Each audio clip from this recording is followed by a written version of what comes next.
میں بات کر رہا تھا میرے بھائی, صحابہ کرام جیسے ہم بن نہیں سکتے, کیونکہ انہوں نے, صحابہ نے کس کی صحبت اٹھائی ہے؟ نبی کریم صلی اللہ علیہ وسلم کی.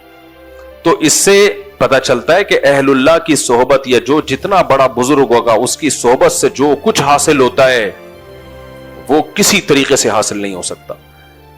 تو اس لیے ہمیشہ سے لوگ اللہ والوں سے تعلق قائم کرتے تھے, ان کی صحبت میں رہتے تھے, ان جیسا بننے کی کوشش کرتے تھے. آپ سخاوت پہ کتنے بیانات کر دو, انسان میں سخاوت پیدا نہیں ہوتی. کچھ دن سخی لوگوں کے ساتھ گزار لو, آدمی خود بخود کیا بن جاتا ہے؟ سخی. آپ نے دیکھا ہوگا کچھ قومیں سخاوت میں مشہور ہیں, کچھ کنجوسی میں مشہور ہیں. کیوں؟ جو سخیوں میں پیدا ہوتے ہیں وہ دیکھتے ہیں باپ دادا کو خرچ کرتے ہوئے, وہ بھی سخی بن جاتے ہیں. اور کچھ ایسے ہوتے ہیں ہمیشہ ابا کو چمنی اٹھنی کا حساب کرتے ہوئے دیکھا ہوتا ہے, انہوں نے ہمیشہ ابا کو دیکھا ہوتا ہے پیسوں پہ لڑتے ہوئے, تو وہ بچہ بھی کیا پیدا ہوتا ہے؟ پھر وہی لطیفہ آ رہا ہے, بہت دفعہ سنا چکا ہوں, لیکن اتنا مزہ آتا ہے, آدمی کہتے ہیں پارسل کرو یار. وہ ایک کنجوس آدمی تھا نا, اس کے بچے کہتے تھے ابو گھی چاہیے, دیسی گھی چاہیے, وہ لا کے نہیں دیتا تھا, پیسے ہوتے تھے پھر بھی نہیں لا کے دیتا تھا. تو ایک دن گھی کا ڈبہ لے آیا تو بچوں سے کہتا ہے کہ دیکھو باہر بھی چکنائی لگی ہوتی ہے نا, تو اندر ڈبہ نہیں کھولنا, پہلے باہر سے روٹی لگا لگا کے کھاؤ, تاکہ باہر کا سارا گھی کیا ہو جائے؟ ختم. وہ ڈبے, ہر کوکنگ آئل پہ بھی آپ نے دیکھا چکناہٹ ہوتی ہے. اور وہ بچے روزانہ, اس کے بھی بچے تھے کنجوس کے بچے, روزانہ روٹی ڈبے پہ رگڑ رگڑ کے کھا رہے ہیں. اس کو سفر پہ جانا تھا تو اس نے گھی الماری میں بند کر کے رکھ دیا کہ ایسا نہ ڈبہ کھول کے پورا ہی چٹ کر جائیں, لاک لگا دیا الماری.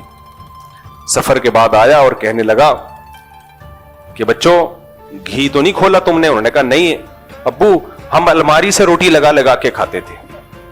اس نے رکھ کے ایک تھپڑ لگایا, بغیر تو کچھ دن گھی کے بغیر صبر نہیں کر سکتے تھے. اب بتاؤ جو اس ماحول میں پیدا ہوگا وہ بچے سخی بنیں گے؟ وہ اپنے بچوں کے ساتھ بھی یہی کریں گے.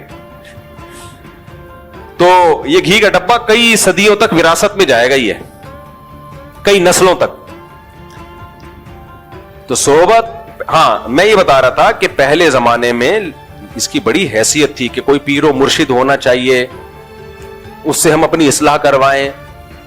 لیکن جیسے کچھ شعبے چلتے ہیں تو ٹھیک ہوتے ہیں, بعد میں ان میں خرابیاں پیدا ہو جاتی ہیں. تو اب خرابی یہ پیدا ہو گئی کہ پیر و مرشد کو انسان سے اوپر کی کچھ چیز سمجھا جانے لگا ہے. پیر کا دائرہ کار دیکھو, ڈاکٹر کا دائرہ کار کیا ہوتا ہے؟ جو بیماری ہے اس کو ٹھیک کرے. ڈاکٹر سے آپ یہ مشورہ لیتے ہو کہ میں نے کہاں شادی کرنی ہے, کہاں نہیں کرنی ہے, کون سا بزنس کرنا ہے, کون سا نہیں کرنا. ڈاکٹر کہے گا ٹیکا لگا, نکل یہاں سے, نہ میرا ٹائم ضائع کر نہ اپنا ضائع کر. تو پیر و مرشد کا کام ہوتا ہے آپ کے اندر جو گناہ ہے وہ آپ سے چھڑوا دے, بس. اس سے آگے پیر کا دائرہ کار بولو نہیں ہے. حتیٰ کہ شرعی مسائل بتانا بھی اس کا کام نہیں ہے, وہ مفتیوں کا کام ہے. لیکن آج کل جو مارکیٹ میں پیر آ رہے ہیں, میجورٹی, سب نہیں, بہت سے اچھے بھی ہیں الحمدللہ, میجورٹی کیا ہے؟ وہ پیر کم, اور اس کو معاذ اللہ پیغمبر سے بھی اونچا درجہ دے دیا ہے. میں جانتا ہوں ایسے لوگوں کو, شادی کر لی پیر کی مرضی کے بغیر, پیر صاحب ناراض ہو کے بیٹھ گئے, ابا اما کی نہیں مان رہے, پیر کو باپ بنایا ہوا ہے. شریعت میں ماں باپ کا درجہ پیر و مرشد سے بولو زیادہ ہے, ٹیچر سے بھی زیادہ ہے. یہ ذہن میں رکھو. آج کل بعض لوگ تعلیم دیتے ہیں استاذ کا درجہ ماں باپ سے زیادہ ہے. نا نا نا نا, قرآن کے مطابق استاذ کا درجہ والدین سے کم ہے, بہت کم ہے. بہت بڑا درجہ ہے استاذ کا, لیکن ماں باپ سے کے برابر نہیں ہے. ماں باپ کو سب سے سپیریئر رکھا ہے اللہ نے. قرآن کے الفاظ دیکھو, عیسیٰ علیہ السلام پیدا ہوئے, ماں کی گود میں جب بول رہے ہیں تو برم بوالدتی, توحید کا اعلان کر کے کہہ رہے ہیں اللہ نے مجھے حکم دیا کہ اپنی ماں کے ساتھ اچھا سلوک کروں. میں ابھی ماں کی گود میں ہے, وہ پیغمبروں کو حکم ہے ماؤں کے ساتھ اچھا سلوک کریں.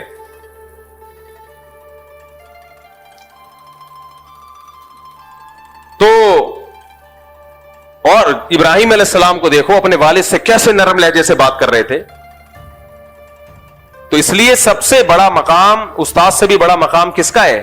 تو پیر و مرشد کا ماں باپ جیسا مقام نہیں. اب بعض لوگ پیر و مرشد سے بیعت ہوئے, وہ پیر صاحب ان کے گھروں میں ایسا گھسے ہیں, ماں باپ کہہ رہے ہمارا بچہ ہمارے ہاتھوں سے نکل گیا, بھائی ہم نے تو بھیجا تھا گناہ چھوڑوا دیں گے, تو سارا دن پیر صاحب کی خدمت میں لگا رہتا ہے, ہمیں ہمارا تو رائے نہیں ہے. مولانا شلبی تھانوی رحمۃ اللہ علیہ بڑے حکیم تھے, حکیم الامہ تھے. حکیم سے مراد حکمت والے. انہوں نے ان پیروں پہ رد کرتے ہوئے لکھا ہے کہ لو تھی کسی اور کی اور ہو کسی اور کی گئی ہے اولاد. جنا کسی نے اور ہو کسی اور کی گئی. نہ نہ نہ, جنہوں نے جنا ہے انہی کی رہے گی. ہمارے شیخ حضرت مفتی رشید احمد صاحب سے کسی نے پوچھا کہ حضرت پیر صاحب اگر کسی ایک بات کا حکم دے رہے ہوں اور والدین اس کی دوسری بات کا حکم دے رہے ہوں تو والدین کی مانے یا پیر صاحب کی مانے؟ حضرت نے فرمایا وہ پیر ہی نہیں ہے جو ماں باپ کی مرضی کے خلاف آپ کو حکم دے, کیونکہ اس کا کام ہے شریعت پہ چلانا. تو شریعت تو کس کو ماں باپ کی اطاعت کا حکم دیتی ہے. وہ کہے گا تم نے پوچھ کیسے لیا مجھ سے؟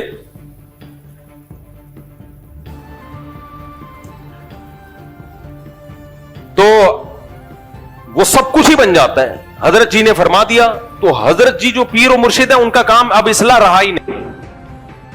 اپنی نہیں ہوتی اصلاح, اس کی کیا کریں گے؟ دل میں دنیا کی محبت, شہرت کی لالچ.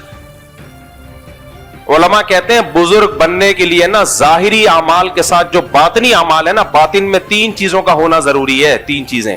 ظاہری تو مطلب نماز با جماعت کا پابند ہو, شریعت کے مطابق اس کا حلیہ ہو, کبیرہ گناہوں سے بچتا ہو, تو ظاہری اعمال. باطن, ظاہری تو نظر آ جاتے ہیں نا, باطن میں 3 چیزیں: حب جاہ, حب با اور حب مال. مال کا لالچی نہ ہو, ہوس نہ ہو. جاہ کا لالچی نہ ہو, شہرت کا بھوکا نہ ہو. اور تیسرا باہ. باہ کا مطلب کیا ہے؟ یہ لفظ سنا ہوگا نا, قوت باہ. حکیم جو بیچ رہے ہوتے ہیں نسخے. باہ بڑی بھی نہ ہو حد سے. کیا مطلب؟ حلال اور حرام کا فرق جانتا ہو. کتنے جاہل پیر ایسے ہیں, لوگوں نے اپنی بیٹیاں ان سے بیعت کروائیں اعتماد کر کے کہ یہ باپ والا سلوک کریں گے, اور انہی کے ساتھ غلط نظروں سے دیکھنا شروع کر دیا. انہی کو غلط نظروں سے دیکھنا شروع کر دیا. تو یہ کیا ہے؟ اس کا مطلب اس کو اپنی خواہش پہ کنٹرول نہیں ہے. بچیوں کو پڑھا رہے ہیں اور پڑھا کے ان سے ریلیشن قائم ہو گیا. یہ اسکینڈل بنتے رہتے ہیں, یونیورسٹی میں بنتے ہیں اور بعض مذہبی لوگوں کے بھی بنتے ہیں. تو پہلے زمانے میں دیکھا جاتا تھا, جو بزرگ تھے نا وہ خلافت دینے سے پہلے دیکھتے تھے کہ نمبر 1 ظاہری تو کبیرہ گناہ تو نہیں ہے. آج بعض لوگوں کو خلافت ملی ہوئی ہے, سودی بینک میں مینیجر ہے, اب کمائی حرام رہا ہے, اس کو آپ نے خلافت دے دی ہے بھائی.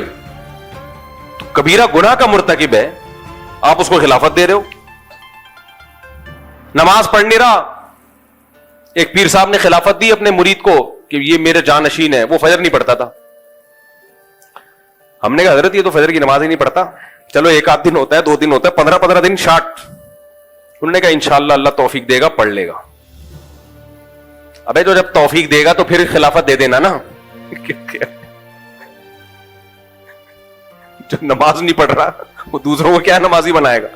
یا تو کوئی شرعی عذر ہے تو وہ پیش کرے بھائی, کوئی شرعی عذر ہے تو. یہ تو ظاہری اعمال ہے. اور باطن میں شہرت کا بھوکا نہ ہو, دنیا کو مسافر خانہ سمجھتا ہو, دل میں یہ ہو اس کے. دنیا جس کے پاس دولت ہے تو یہ مطلب نہیں کہ دنیا کو مسافر خانہ نہیں سمجھتا. سلیمان علیہ السلام کے پاس تو بے پناہ لگژری لائف تھی, مگر پھر بھی دنیا کو کیا سمجھتے تھے؟ مسافر خانہ. میرے شیخ و مرشد حضرت مفتی رشید احمد صاحب کے پاس بہت لگژری لائف تھی آپ کی. ایسی خوبصورت گاڑی کویت کے شہزادے سے خریدی تھی آپ نے. کوئی ان کی زندگی دیکھ کے کہتا کہ یہ تو معاذ اللہ عیاش ہیں, لیکن ہم ان کی صحبت میں رہے, پتا ہے کہ ان کے دل میں دنیا کی محبت نہیں تھی. وہ دنیا کو مسافر خانہ. مسافروں میں بھی تو کوئی بزنس کلاس میں سفر کرتا ہے, کوئی اکانومی میں سفر کرتا ہے. کہتے ہیں بھائی جب اللہ نے پیسہ دیا تو بزنس کلاس میں سفر کرو, اچھی گاڑی رکھو. محبت نہیں تھی دل میں. محبت کا پتہ کیسے چلتا ہے؟ باپ کہو گے پتہ کیسے چلے گا؟ پتہ ایسے چلے گا چھن جانے پہ غم کتنا ہوتا ہے. ہمارے حضرت کے لاکھوں روپے ڈوب گئے ایک بزنس میں, کہتے ہیں میرے دل پہ ایک بال نہیں آیا. اور جب الائنس والوں کا ایک بزنس ہوا تھا تو بہت سے لوگ ہارٹ اٹیک سے مر گئے تھے. حضرت نے ان کا نام رکھ دیا تھا شہدائے الائنس, یعنی ان کا پیسہ ڈوبا اور شہید ہو گئے. اس سے کبھی بھی اندازہ نہ لگایا کرو کہ کوئی بزنس کلاس میں سفر کر رہا ہے یا بڑی گاڑیوں میں گھوم رہا ہے تو یہ دنیا کی محبت اس کے دل میں ہے. نہ نہ نہ نہ, ایسے تو آپ دھوکہ کھا جاؤ گے بھائی. آپ تو سلیمان علیہ السلام کی شاہی زندگی دیکھو گے تو آپ سمجھو گے یہ پیغمبر بھی معاذ اللہ دنیا پرست ہے. نا دنیا پرستی کا پتہ دل کی کیفیت ہے. اس سے پتہ چلتا ہے کہ اگر یہ چھن جائے تو اس کو غم کتنا ہوتا ہے. اللہ والوں کو وہ غم بہرحال نہیں ہوتا جو دنیا پرستوں کو. تو کہتے ہیں مسافر خانہ ہے, مل جائے ٹھیک ہے, نہیں تو کیا ہے, جیسے بس میں سفر کر رہے ہوتے ہو, سیٹ مل جائے کھڑکی والی خوش ہو جاتے ہو, نہیں تو پائدان پہ لٹک کے بھی سفر ہو جاتا ہے. اب آپ نے کہا وہ کھڑکی والی سیٹ پہ بیٹھا ہوا اتنا, اس کا مطلب یہ دنیا پرست ہے, اس کو یہ مسافر خانہ نہیں سمجھتا. نہیں بھائی, اس کو یہ سیٹ نہ ملتی پائدان پہ لٹک کے سفر کر کے بھی اسی طرح گنگناتا ہوا جاتا یہ. تو ہم نے دیکھا ہے اللہ والوں کو پیسہ چھین بھی جائے, کہتے چلو یار آنے جانے والی تھی. دنیا دار آدمی تو مر رہا ہوتا ہے, اور اللہ والوں کے پاس جتنا پیسہ ہوتا ہے ان کے صدقات و خیرات آپ کے ہوش اڑا دے, اور جتنا ان کے پاس ہو سکتا ہے اتنا نہیں ہوتا, وہ اس سے بھی زیادہ سکتا ہے. تو پہلے زمانے میں یہ بزرگ کی ڈیفینیشن ہوتی تھی, اب بھی ہے, اللہ والے لوگ ہیں, ختم کبھی بھی نہیں ہوں گے. دنیا میں قیامت آ جائے گی اگر سارے اللہ والے ختم ہو جائیں, لیکن اس میں دھوکہ زیادہ ہو گیا ہے. تو خیر میں جلدی سے بات کو سمیٹ کے ختم کروں. تو نبی کریم صلی اللہ علیہ وسلم نے صحابی کو فرمایا, انتم اعلم بامور دنیاکم منی, تم جو کھجوروں کو, نر کھجوروں کو مادہ کھجوروں کے ساتھ جو ان کا بھور ملاتے ہو, تو اگر تم نے میرے مشورے پہ نہیں ملایا تو میں نقصان ہو گیا, تو کوئی ایسی بات نہیں ہے, دنیا کا معاملہ ہے, تم مجھ سے زیادہ جانتے ہو. تو ہمارے نبی نے تو بتا دیا کہ دنیا کے معاملات میں بھائی تمہارا تجربہ ہے تو ٹھیک ہے, اس میں کوئی حرج نہیں ہے. مجھے اللہ نے میسنجر بنا کے بھیجا ہے اللہ کا پیغام بندوں تک پہنچانے کے لیے. کھجوریں کیسے زیادہ بڑھیں گی اور کم ہوں گی یہ میرا موضوع نہیں ہے.